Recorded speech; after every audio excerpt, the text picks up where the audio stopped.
Shalom, selamat pagi Bapak Ibu, saudara-saudari yang diberkati Tuhan. Kita bersyukur untuk anugerah dan pemeliharaan Tuhan bagi kita semua. Pagi hari ini sebelum kita membaca dan merenungkan firman Tuhan, mari kita meminta pertolongan Tuhan melalui doa. Mari kita berdoa. Bapa di sorga, kami bersyukur untuk kebaikan-Mu, untuk pemeliharaan-Mu. Kami boleh ada pagi hari ini sebagaimana kami ada, karena Tuhan yang memberkati kami. Terima kasih. Kami akan membaca firman-Mu dan merenungkannya meski dengan singkat. Kiranya Tuhan boleh memberkati sehingga firman Tuhan ini dapat menjadi rema dan mendorong hidup kami untuk terus setia kepada Engkau. Terima kasih Bapa, tolonglah hamba-Mu yang berkekurangan ini. Di dalam nama Yesus kami berdoa, amin. Mari Ibu Bapak Saudaraku yang diberkati Tuhan, kita membaca firman Tuhan. Firman Tuhan dari Yosua pasal 24 ayatnya yang ke-15. Sekali lagi, Yosua 24 ayat 15. Saya akan bacakan buat kita, Ibu Bapak boleh memperhatikan di Alkitab kita masing-masing. Yosua 24 ayat 15 firman Tuhan demikian. Tetapi jika kamu anggap tidak baik untuk beribadah kepada Tuhan, pilihlah pada hari ini kepada siapa kamu akan beribadah. Allah yang kepada nenek moyangmu beribadah di seberang sungai Efrat, atau Allah orang Amori negeri yang kamu diami ini.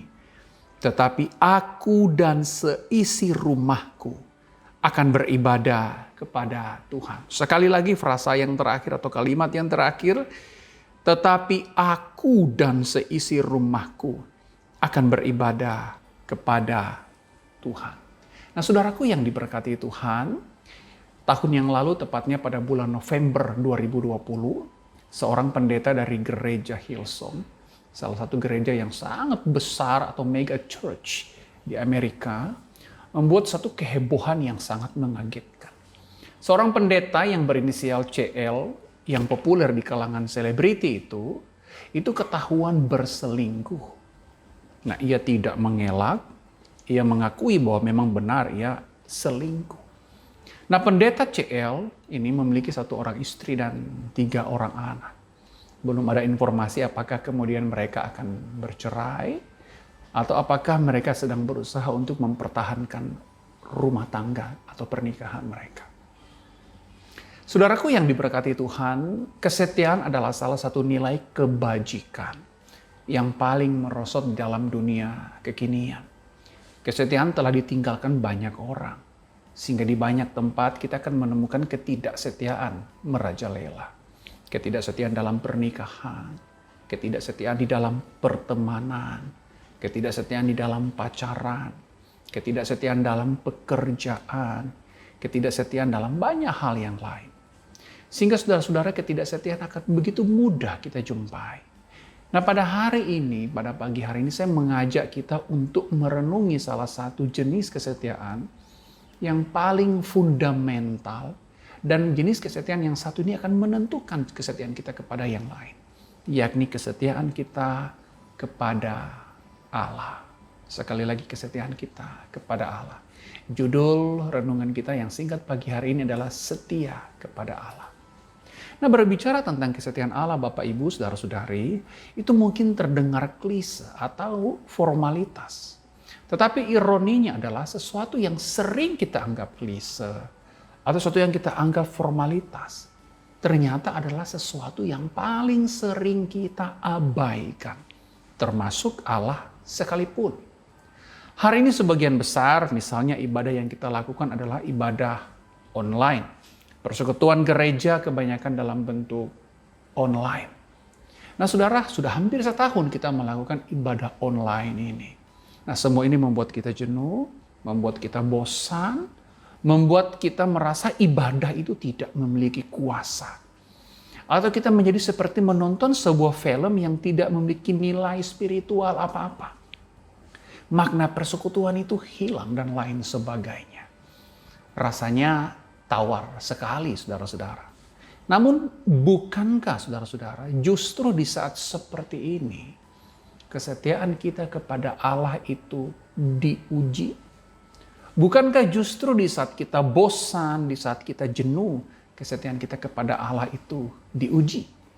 Bukankah justru di saat kita merasa ibadah tidak memiliki kuasa apa-apa, bukankah justru di saat itu kita atau kesetiaan kita kepada Allah sedang diuji?